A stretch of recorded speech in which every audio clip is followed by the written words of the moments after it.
In this tutorial, we will see that how you can make repost public on TikTok in just few easy steps. So let's dive in. If you open your TikTok account, you will be on profile. So from profile, if you click on home, here is the video. Like if I want to repost as public, I will click on share and here you will get this option to repost. Click on that and here you can see our video is reposted. Now to make it public, if you click on this profile icon, then you have to click on this upper side option. Here you will see settings and privacy. You have to open it.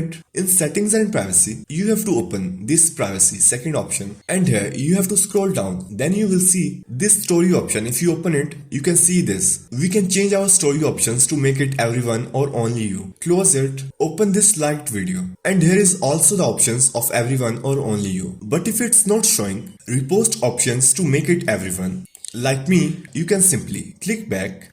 And here, if you scroll down, you will see here, Sport and About. You have to click on Report a Problem. Then you will see this dashboard. If you scroll down, you will find here, Video and Sounds. Click on that and after loading, you have to scroll down. You will find here Other. You have to open it. Then you will see this option. You have to click on Need More Help. Now here, we can report a problem. You have to write like, I don't have option to make repost public or only me. Help me out to fix it and click on Submit. And you will get response email from TikTok in 24 hours. So that's how you can make your repost public on TikTok in just few easy steps.